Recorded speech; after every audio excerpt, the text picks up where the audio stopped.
And thank you so much for watching Morning Live. So, been excited about this all morning. And our next guest is someone who needs very little introduction to most South Africans. And for those perhaps not South African, our next guest is our former Deputy Chief Justice, Dikgang Moseneke. And his second book out today, on the shelves today, and it's called All Rise, a Judicial Memoir, and it chronicles his life on the bench, a 15-year stint at the apex court of this country. But we'll get into many other issues as well as highlighted in this book. And we welcome now Justice Dikgang Moseneke to Morning Live. Thanks so much and welcome to the show. Sakina, good morning to you, and it's a privilege to be here. Justice Moseneke, the privilege is all ours. But let me start by asking you about the title of the book, All Rise. So, firstly, what inspired that? And was that meant to have a pun attached to it, or is it just something that came about organically? No, you know how it happens. Titles come at the end of the writing, not at the beginning. But you know, the title has multiple layers, and I'm so glad that you started there. The one obvious layer is the call out, to business in the courts. All rise, that's when we start working. So it really signifies the fact that, I'm talking about the court, I'm talking about its sessions and its tribulations and successes. But on the other hand, of course, it's a call to our people to understand active citizenship, to understand the obligation to hold to account those who hold a variety of positions, both in private and public places. And if you look at the opening dedication, you'll see there that I use the word all rise, urging all of us to make sure that we don't remain oppressed and poor and excluded forever. So it has those multiple meanings to it, and I'm happy we explore them further. And that is certainly a thread that one picks up very pertinently as you read the book. Another thread that runs through consistently is, of course, the notion of justice. And not only as it pertains to the criminal justice system, but as you say, once again, you seem to be very keenly aware of social justice as a concept, and one that particularly coming from our past, an apartheid past in South Africa, you do not veer too far away from at any given point. Yes, I mean, there are, Sakina, there's often this narrow notion that justice is what happens in a court. You can tick that box, there's one place where it happens. But actually, remember, in 1994, even earlier, our whole struggle was to restructure and change our society. It was to banish poverty, exclusion, prejudices, whether based on race, on gender, on sexual orientation, on origin, name it. Because apartheid was all those things wrapped up together.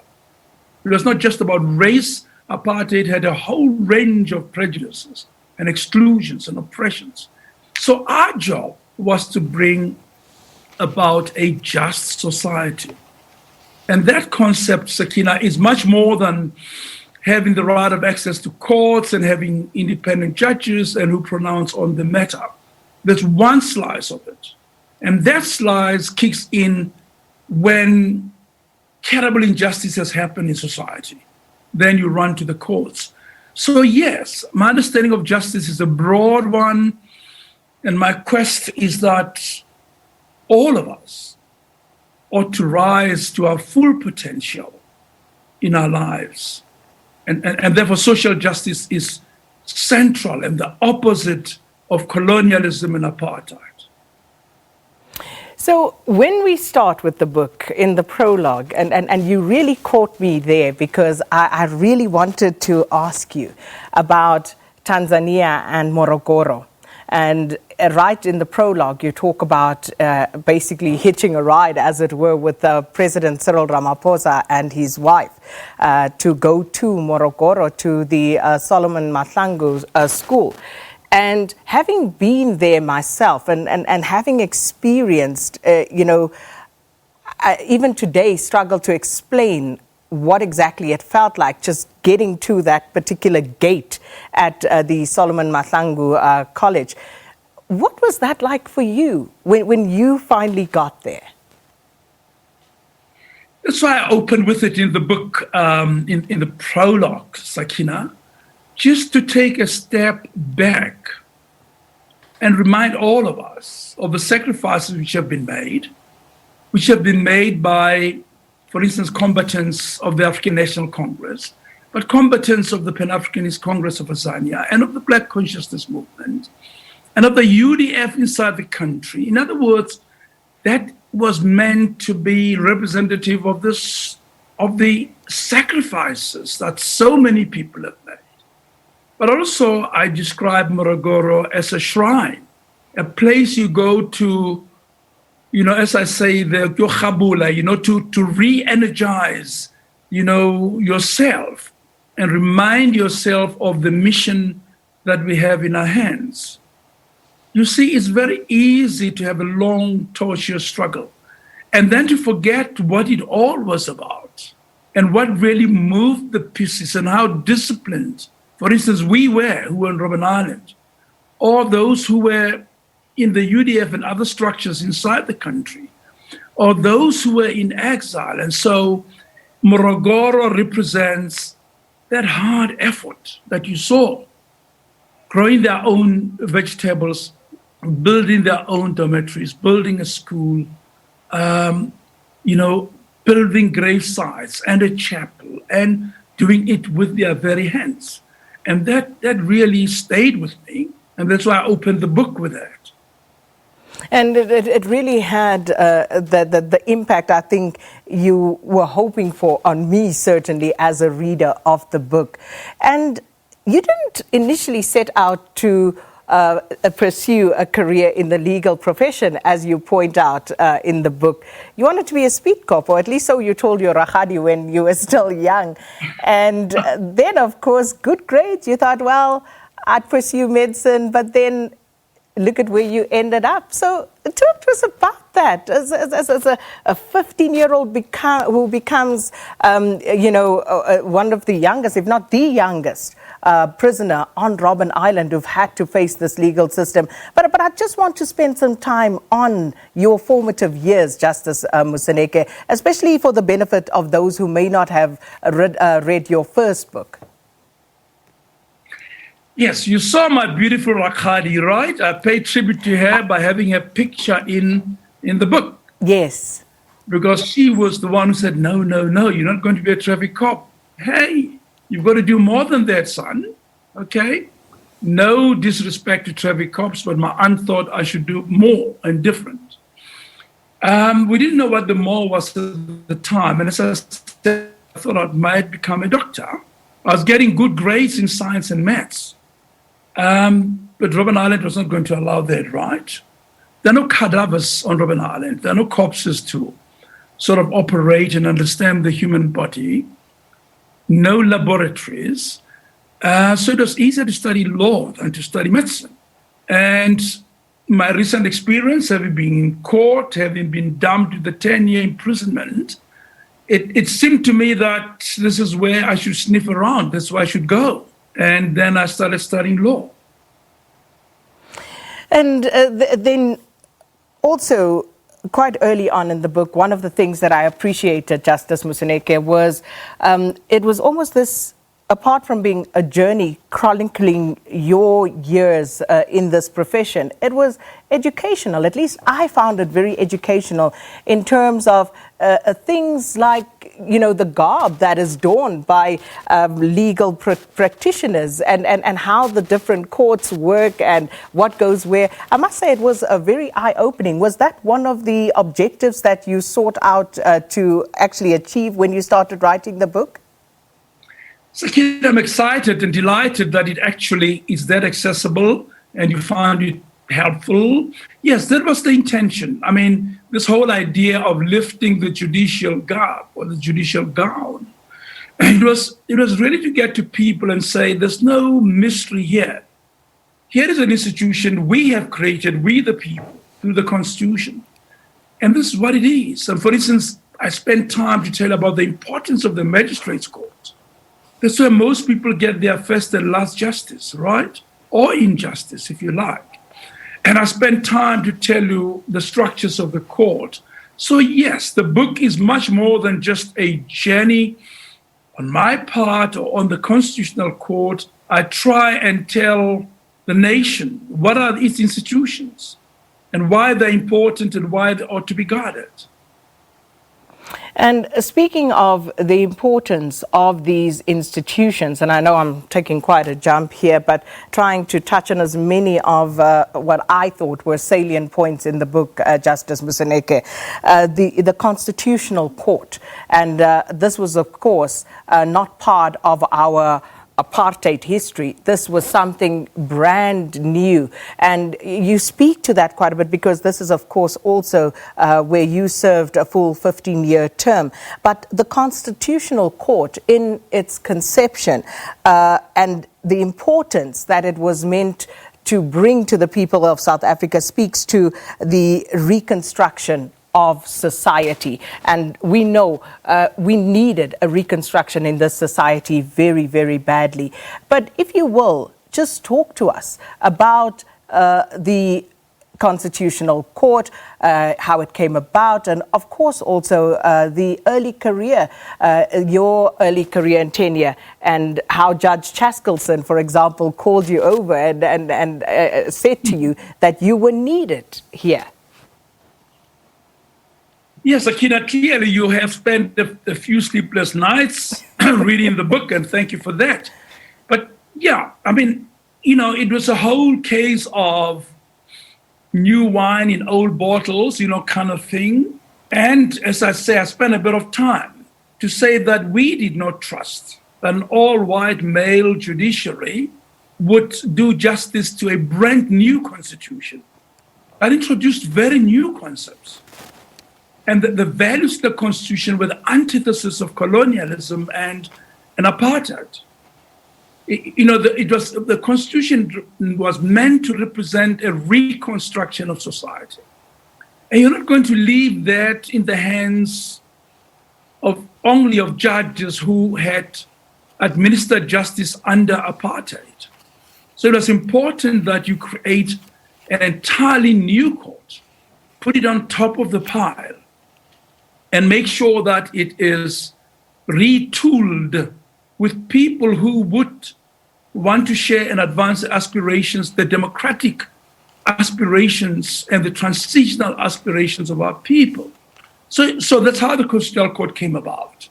And then we had to go about, and I spent time in the book, as you know, what kind of court will it be? What will be its name? Where will it be located? Who would be its first judges? And that's why you see Mr. Mandela come in and play that role, together with Chief Justice Chaskelson, to create this new court and to populate it and to try and give it new values and new norms. And it was important that he said at the pile, at the top of the pile, so that the new jurisprudence and the new way of doing justice will cascade down. And as it did indeed in many ways. So that's where the Constitutional Court sat. And it was a privilege, as you know, I say in the book, to have Chief Justice Chaskelson and Mr. Mandela and President Mbeki and chasing me down and say, you must go to that court. And I had to leave whatever I was doing and agreed to go and serve as a public servant. You seem to have been very reluctant at several points. At first, you then, I suppose, somewhat reluctantly decided on a law career because of the conditions that you explained to us that would not allow you to study medicine on Robben Island. But then also, once you finally do get to practice, you think, okay, I'm here, and you talk about your work and you see, I've got so many thoughts from what I read, Justice Dikgang Moseneke, that I want to touch on everything, but I can't. So where you talk about, again, the workings of the judicial system, whereby, advocates, for example, had to then get a brief from the council, and how there was a rule that you had to be paid, but council was responsible for that payment, knowing full well, especially in the early parts of your career, that people would not be able to pay, for example. And you talk about the unfairness of that particular system, particularly given how many political trials there were. And I just want to highlight that, because there's something that stood out for me, and it's, you mentioned it, the dichotomy of justice versus peace. And a very important question that you pose that I want us to interrogate: should the quest for peace trump the demand for justice? And again, it's a thread that runs through, but let's just engage on that for a moment. I'm excited because you see all these many streams, Sakina, and you try to get at all of them, but I'm really happy that you spent time and worked through the book. Yes, I mean, one of the justice peace thing came in relation to Zimbabwe. You remember that Justice Khampepe and I went out to Zimbabwe on a judicial mission to check on their elections. And we came back and said, no, sorry. This was not free and fair elections, according to the laws and constitution of Zimbabwe. And we studied out in detail. But some people argued, no, but if you overturn the results, and then of course you're going to have a lot of violence in Zimbabwe. And that gives me an opportunity to discuss the dichotomy between peace and justice. Now we see that in our transition, for instance, in South Africa, now you must give people amnesty, but otherwise they're not going to sign up, we're not going to have a deal, and we're going to have more violence. No, in Zimbabwe, no, you must let the elections to ride. If you don't, there's going to be violence in that society. So then I debate the relationship between justice and peace, and that we should not lightly and easily give up the quest and the need for justice under the guise that we are advancing peace.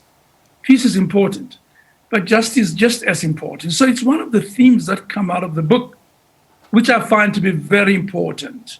And in many parts of our continent, many elections will be let to ride. Many things will be allowed to ride. Because if you don't, the big men of our continental politics would get their militia, and people would suffer more. So there is a debate to be had there. And the other themes I leave to you, because you're picking up quite a number of interesting things that emerge in the book.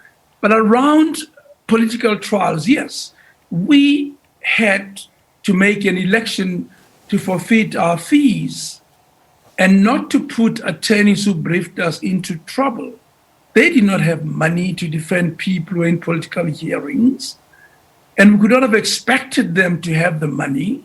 So I would always wait until they did have the money before I filed an invoice. If they didn't have the money, tough. The case has been done and justice has been served. By so doing, you actually, and those who did what you did, actually, and this is what I found interesting, you were, in essence, or at least it seems like it, breaking the law as per the prescripts that existed in that instance, because if you were not paid within 3 months by the attorney, then they would be blacklisted.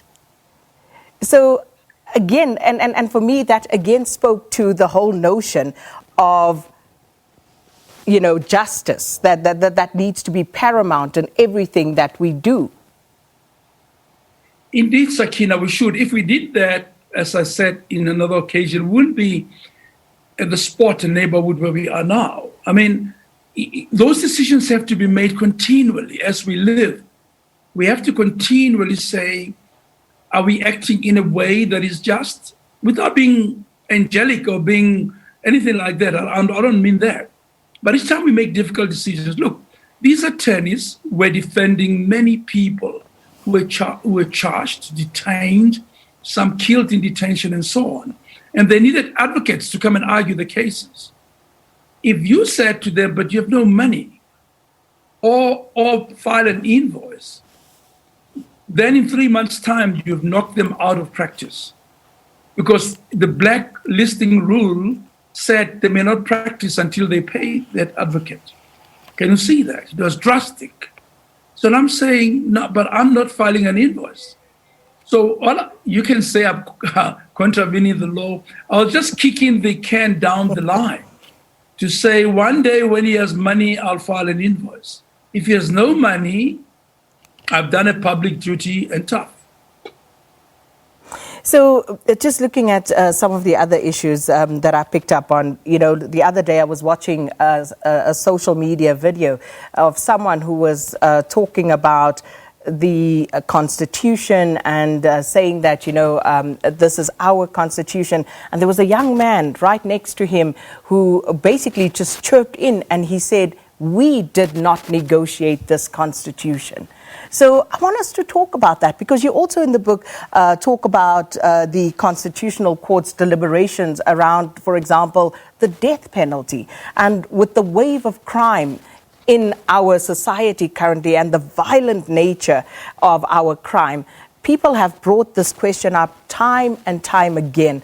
But you have, as a court, deliberated on this very carefully already as the Constitutional Court, I should say. But when we talk about things like that, Justice Moseneke, the Constitution and the will of the people. Sakina, thanks for asking that question. Look, competent states around the world, in many parts of the world, find many better ways of suppressing violence and crime in their societies. The first layer being socioeconomic means. In other words, lifting most of the people in a society so they live at bearable levels. Okay, secondly, having very efficient institutions that would investigate and combat crime where it matters most. If you know that murdering somebody, you're going to be, the chance of being arrested are high, that in itself is going to reduce the extent of crime like that and many other crimes. And let's not confuse vengeance with retribution or justice. It's not the same thing. And we take time in the Constitutional Court to talk about why society should not be vengeful, but it should rather find ways and means of properly punishing those who cross the line. When we're angry, of course, we want to have people hanged and killed.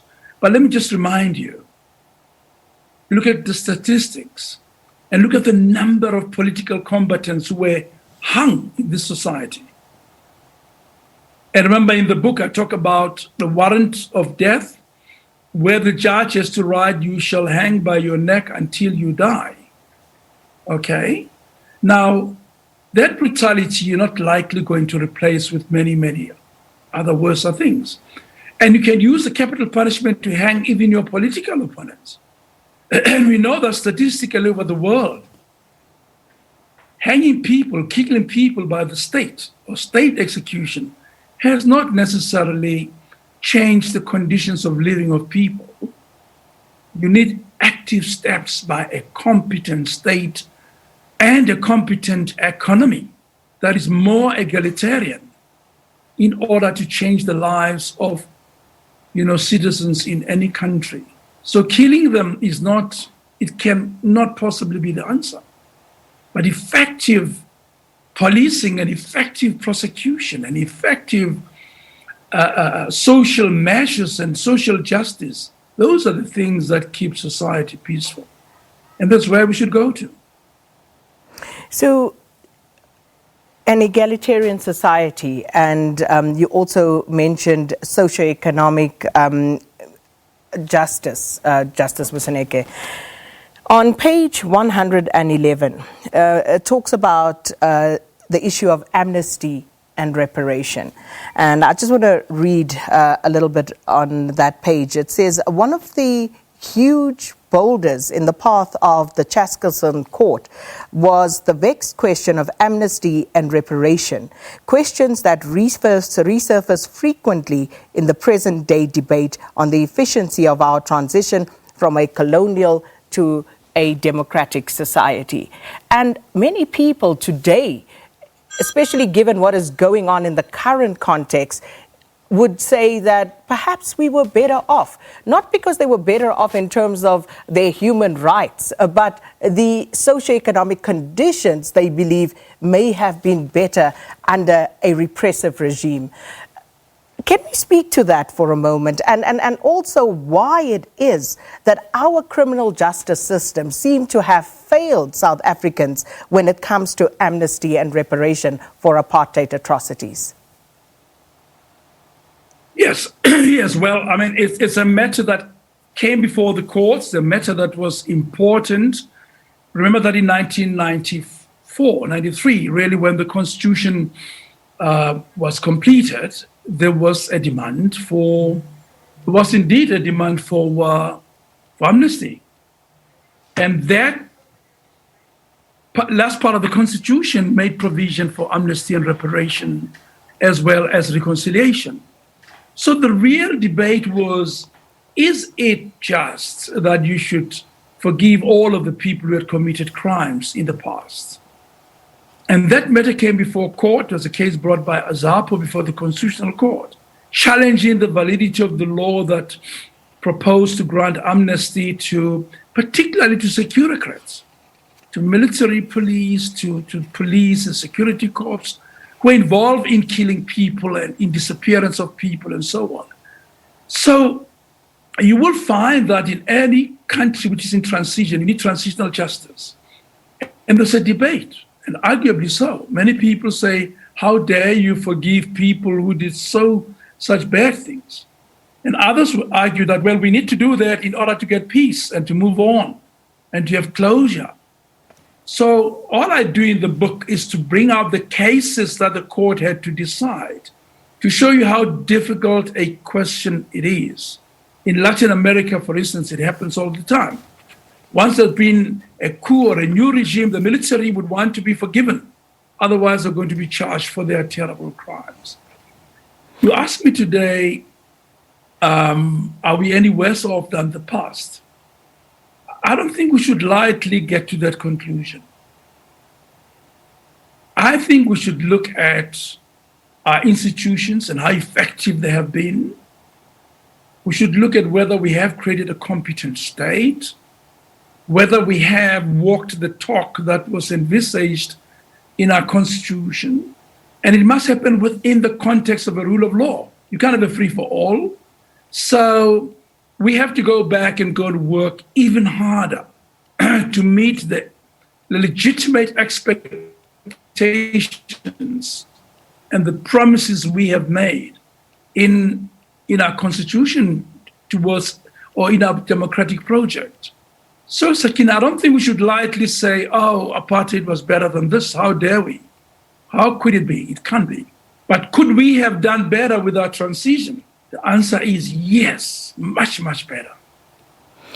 And in that sense, the role of the courts, from the TRC process, you had hundreds of cases, 300 cases, I think it was to be exact, that were handed over to the National Prosecuting Authority for people who did not receive amnesty, which till today, the NPA has not moved on, Justice Moseneke. And this has to be the ultimate betrayal of the struggle in that sense, because you now have families like the Timol family, like the family of Noktula Simelane and others who now have to, by themselves and of their own steam and volition, bring these matters before the courts once again. What does that say about the system? Well, there again, it is a failure to live up to the high promises of the Constitution and to have institutions that are effective, Sakina.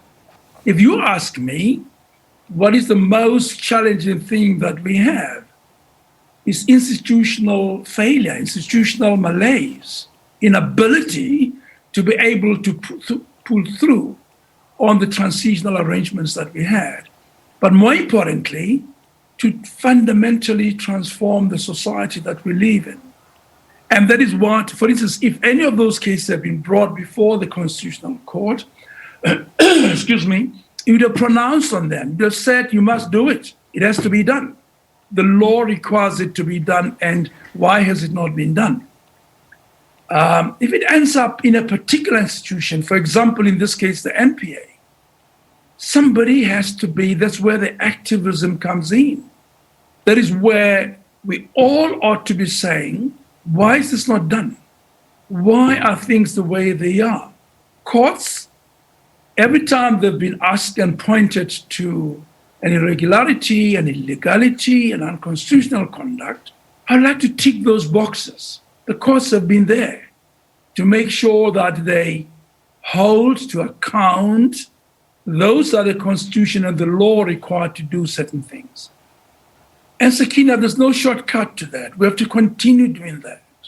We have to continue insisting on outcomes that are consistent with the high ideals of our struggle for change and for a just society. Are we able to, though? It seems we are struggling at the moment as a society to all rise, as it were. We're failing to rise up to the occasion because we seem to be scared to speak truth to power for various reasons, one would imagine, Justice Moseneke. But that was just an aside from me. Just getting back to the book and looking at, your tenure on the bench at the Constitutional Court, 15 years, and some very interesting things to take out of that as well. As you say, started under Chief Justice Chaskelson, and that was at the beginning, and you talk about those years as basically a honeymoon phase, and then of course you had to deal with matters of the various cases that you work through. The TAC case, for example, a very interesting and important matter with the government that the Constitutional Court had to also deliberate on.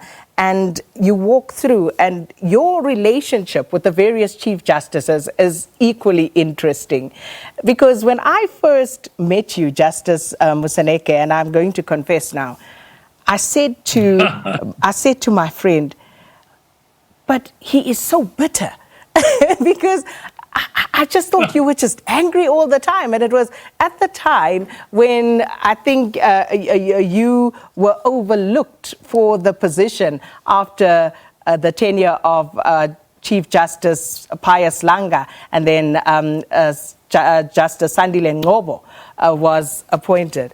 And I just thought you really looked annoyed when I saw you in public. Yeah, well, I work in public, so you would come out in court and look at me and think he is pretty annoyed. But I suppose my conduct was more important. I stayed the course. I did what I had to do. And I served under all of those. I mean, I served under 4 Chief Justices. Think about it carefully. And of the 3, I served as deputy. So, no. I understood and accepted that, I wasn't the one who was chosen, and I was going to go on and do the work. Excuse me, and as I've said in other contexts, that was probably the best time that I served on the court and served full out on my term. As I've said in other contexts, of course, it would be less than candid to say I wasn't disappointed. I was. And did I hope to become Chief Justice? Yes. I've served there a good few times. And when it did not happen, that's really where the test is, isn't it? You don't throw yourself under a bus, do you? You actually get on and get along with those who are in charge. And in the book, I spent time to tell you of my relationship, for instance, with Chief Justice Nobo. Chief Justice Paz Langa first was my immediate boss, with Justice Nobo and Chief Justice Mogoeng. So, no, it would have been nice to be Chief Justice, but once it wasn't, I worked with all of them. And I recorded in the book how it happened, how well we collaborated.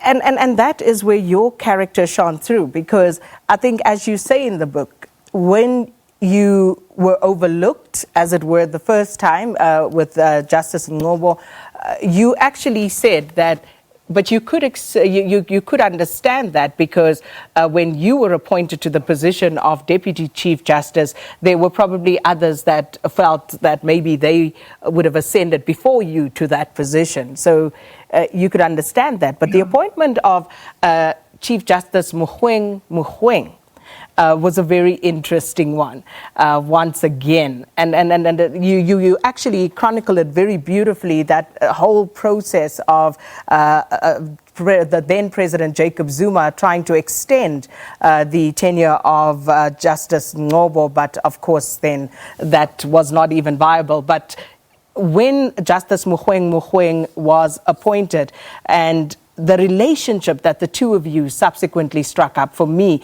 really stood out. Sakina, yes, thank you. I mean, remember the mantra? It's not about us, it's about the people. It's a people-centric approach, I think, the democratic project. And once I was an incumbent, it would have been silly to be obstructive, to stand in the way. Because for me, the important thing were the cases that came through. And remember, most people forget, politically charged cases were like 10% of the work of the court. But of course, you writers and journalists and commentators would go to the difficult sides. Remember, 80%, 90% of the court's work related to claims by citizens on a variety of fronts. I wrote judgments on gender equality with great passion. I wrote judgments on access to education, access to water, judgments on brands, like in Laugh It Off, and SAB and so on. I've written judgments on the land question, acquisition of land, reclamation of land. So, of course, the political conundrum is important for the broader public, but the court spent most of its time serving citizens. And therefore, it was important not to lose sight of that, and that I owed those citizens the duty to be a good judge, whatever the title. And the title was high already. I was Deputy Chief Justice of the Republic. It was a pretty high point in my judicial career. From a prisoner on Robben Island to that point, that already was quite a privilege given by our country for me to serve. So I didn't hurt as much as you onlookers thought. And also, we are running out of time. The book covers the issues such as the Thope matter, Justice, and also the Esidimeni Commission of Inquiry. And I think, those are still in the public domain. As I say, people, you want to read more about it, it is in the book, and it's actually chronicled very beautifully. But I also there was something that I want to come back to in that relationship between yourself and the current Chief Justice, Mogoeng, where you talk about how, as the Deputy Chief Justice, you would, once the Chief Justice wasn't available, become the de facto Chief Justice. But Justice Mogoeng went to the extent of making sure that President Zuma at the time actually made that writ that you would be acting in that position. I imagine that was significant for you. Yes, I think it was significant for both of us, and it was significant too, I think, for President Zuma. Chief Justice Mogoeng's attitude was it was some form of atonement. He wanted to see it happen whilst he is there. And I think the understanding was clear that it wouldn't be my job to persuade President Zuma to, have an extended appointment of my appointment as acting Chief Justice, and that he and the President would arrange that. I think it was an olive branch. It was to say, you would have acted as Chief Justice over an extended period at the court, and it was a way of bridging the gap. Sorry, because in the end, Chief Justice Mogoeng and I had to fight many battles together. Indeed. Once we were on the same side of the line, I mean, we faced quite a lot of criticism together, and we had to see it over the line together until my retirement. And I must just say I knew coming into this interview there'd be so much that we would not be able to cover. But I think it does give people a sense of what they can look forward to in this memoir as you really just walk us through your tenure on the bench, walking through from the time when you were an advocate right up until your Deputy Chief Justice stint for 15 years at the Constitutional Court. But I want to end it on a lighter note because we're running out of time. So we're together on the Blue Bulls. We're not together on Sundowns and Chiefs. And you must be happy that you won last night. Well, if you want to see a Pretoria Boykie, that's me. I'm from Tshwane, and inevitably I would support the Blue Bulls and would support Mamelodi Sundowns. And yesterday I was cheering. That's why maybe my voice is a little horsey, okay? Remember, I was Sundowns attorney and became Sundowns advocate and live in Pretoria, and it's a great team. It's a winner of a team.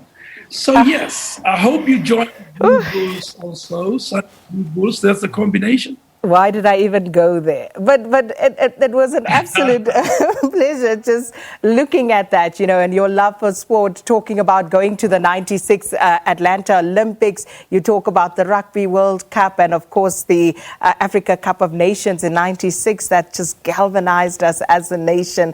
And all of that I really thoroughly enjoyed reading through.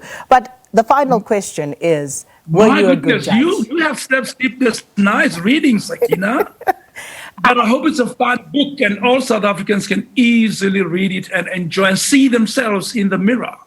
It certainly is. Were you a good judge, Justice Moseneke? That's the question I asked at the beginning of the book, if you remember. Yes. And at the end of the book, I don't say I was a good judge. I leave it to you to judge. I'll be self-dealing if I judged myself, but you can't. I hope you don't miss the gratitude and the privilege of being there. And people are always confused by the fact that I was actually appointed by President Mbeki and want to infer all sorts of crazy things from there. But it was a privilege to. Ultimately, I was reluctant to become a judge. I was having fun in business and in other places. And I was young. I think I was in my 40s. So I did not want to be a judge so quickly after freedom. But once I had been, I stuck to my knitting. I did the best that my country offered me. And as you know, I wrote to my heart's content and did my very best. And I leave it to you to judge whether I was a good judge or not. Well, to me, you were. And thank you so much, Justice Moseneke. It really was an absolute pleasure. What a privilege to be on your show, Sakina. Thank you and all the hard work you did in getting us to this point. It was a wonderful interview. I thank you. Thank you so much. Former Deputy Chief Justice Dikgang Moseneke. Leanne, talking to us about his book, his latest book, All Rise, a judicial memoir, and it is all that and more. Beautiful conversation, really was. Well done. Thank you very, very much, everybody. Have a great weekend.